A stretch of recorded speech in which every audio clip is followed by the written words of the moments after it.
त्रिजटा अघोरी, जिनके बारे में कहा जाता है कि उनकी शक्तियों से लोग कांप उठते थे।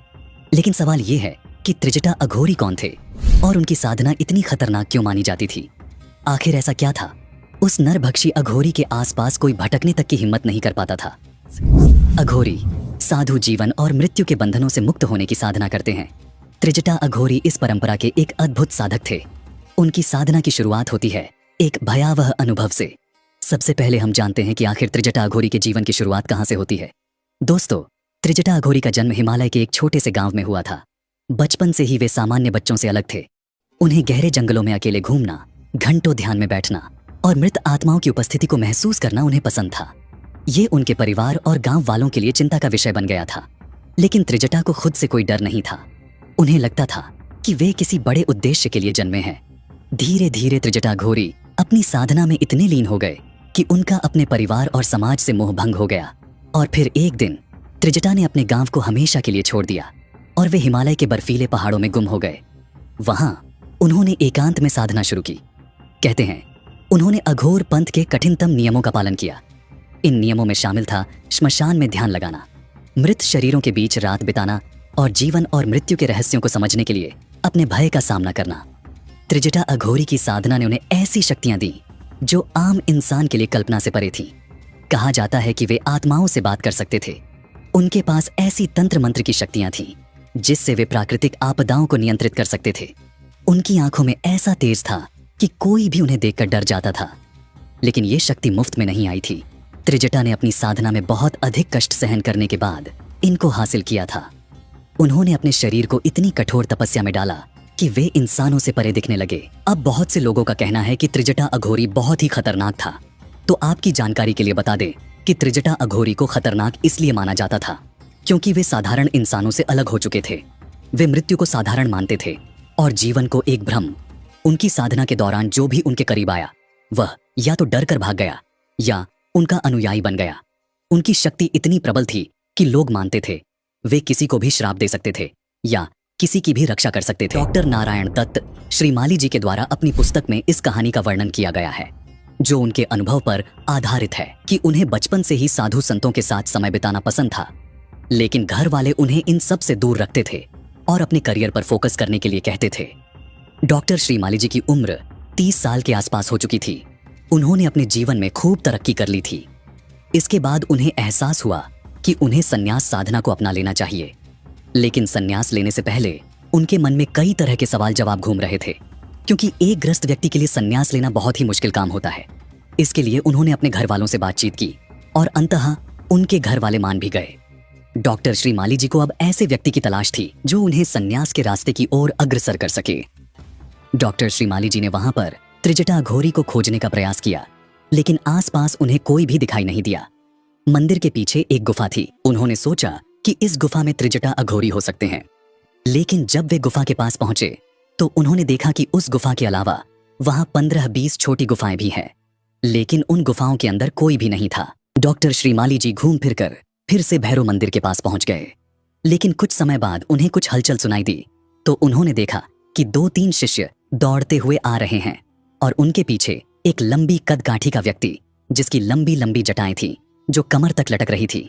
उसे व्यक्ति को देखने के बाद डॉक्टर श्रीमाली जी को ऐसा महसूस हो रहा था कि पुराणों के अंदर जो विशाल दानव का वर्णन किया गया है वो यही है। डॉक्टर श्रीमाली जी समझ गए थे कि ये और कोई नहीं बल्कि त्रिजटा अघोरी ही है। उसने अपने कंधों के ऊपर काले रंग का एक बकरा बैठाया हुआ था। इसके बाद त्रिजटा अघोरी ने बकरे की गर्दन पकड़कर उसे जमीन पर नीचे छोड़ दिया। वह काले रंग का बकरा त्रिजटा की विशाल मुट्ठी की कसावट से छूटते ही हड़बड़ाकर अपने पांवों पर खड़ा हुआ। डॉक्टर श्रीमाली कहते हैं कि त्रिजटा ने मेरे सामने ही मोटे ताजे बकरे को अपने बाएं हाथ से ऊपर उठाया और अपने दाहिने हाथ से उसकी गर्दन को मरोड़ दिया। ये देखकर डॉक्टर श्रीमाली भय के मारे कांप उठे। लेकिन सबसे अचंभित करने वाली बात तो ये थी कि गर्दन मरोड़ने के बाद भी बकरे के खून की एक भी बूंद तक नहीं आ रही थी। उसने अपनी शक्तियों से उसे रोक रखा था।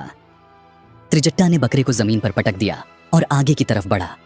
जैसे ही त्रिजटा डॉक्टर श्रीमाली जी के पास पहुंचा तो उसने एक जोर की हुंकार भरी। डॉक्टर श्रीमाली जी कहते हैं कि त्रिजटा अघोरी की हुंकार से उनका पूरा शरीर थर थर कांपने लगा। उनका शरीर पीला सा पड़ गया और आंखों में एक अलग ही भय पैदा हो गया था। लेकिन त्रिजटा अघोरी उनके पास आते ही उनके कंधों पर हाथ रखकर बोलता है कि तुम आ गए। मुझे पहले ही आभास हो चुका था कि तुम आने वाले हो। यह सुनकर डॉक्टर श्रीमाली जी काफी अचंभित हो गए थे। इसके बाद त्रिजटा अघोरी एक चट्टान पर जाकर बैठ गया और डॉक्टर श्रीमाली जी को भी अपने पास बैठने के लिए कहा। त्रिजटा अघोरी ने डॉक्टर श्रीमाली को एक चुनौती दी। उन्होंने कहा, अगर तुम मेरी शक्तियों को समझना चाहते हो तो पहले अपनी सीमाओं को पार करना सीखो। यहां विज्ञान काम नहीं करेगा, यहां सिर्फ आत्मा की सच्चाई चलती है। त्रिजटा ने डॉक्टर श्रीमाली को ध्यान में बैठने को कहा। उन्होंने उन्हें एक विशेष मंत्र दिया जिसे बार बार जपने को कहा। जैसे ही श्रीमाली ने मंत्र जपना शुरू किया, उन्होंने अजीबोगरीब अनुभव महसूस किए। उन्हें लगा जैसे उनके चारों ओर ऊर्जा का एक चक्र बन रहा हो। त्रिजटा अघोरी ने डॉक्टर श्रीमाली को बताया कि उनकी शक्तियां केवल साधना और आत्मज्ञान का परिणाम हैं। यह कोई चमत्कार नहीं, बल्कि प्रकृति के नियमों को समझने और उनके साथ एक होने की प्रक्रिया है। लेकिन उन्होंने यह भी कहा कि हर कोई इस मार्ग पर नहीं चल सकता। डॉक्टर श्रीमाली जी मन ही मन बहुत ज्यादा दुखी थे। ये दुख उन्हें उस बकरे के प्रति था जिसको त्रिजटा ने मार डाला था।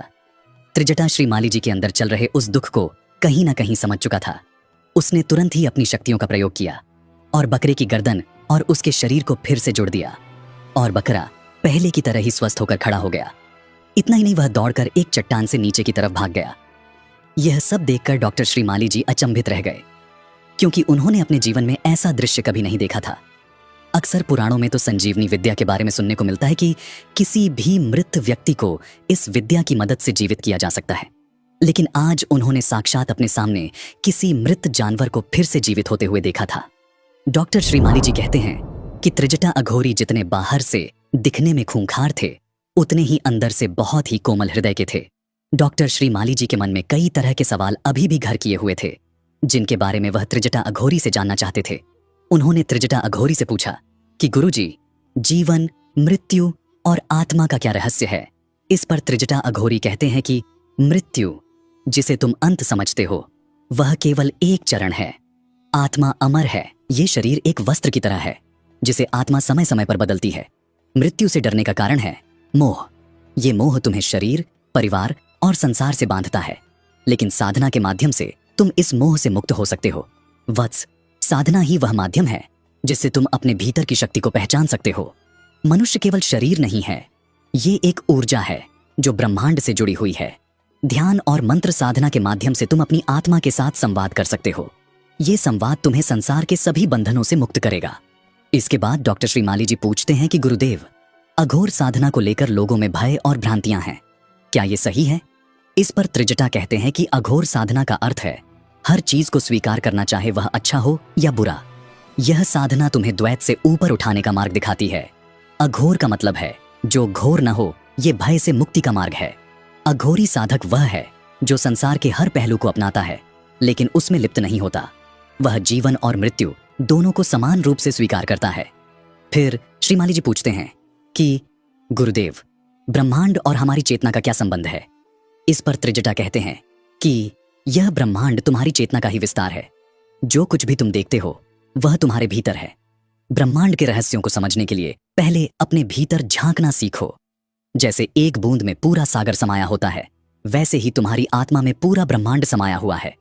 उनका अगला सवाल था कि गुरुदेव, मृत्यु के बाद क्या होता है?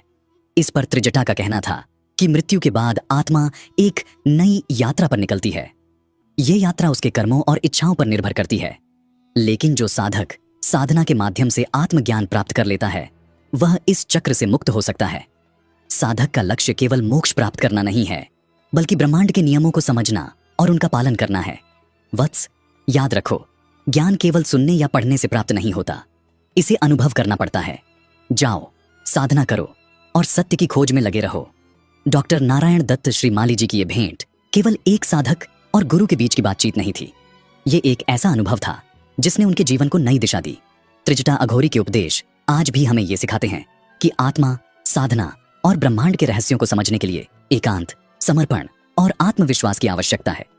लगभग एक सप्ताह तक डॉक्टर श्रीमाली जी त्रिजटा अघोरी के साथ रहे। इस दौरान उन्होंने कई ऐसे तंत्र मंत्र का ज्ञान लिया जो आगे चलकर उनके जीवन में कई तरह के सकारात्मक बदलाव लेके आए।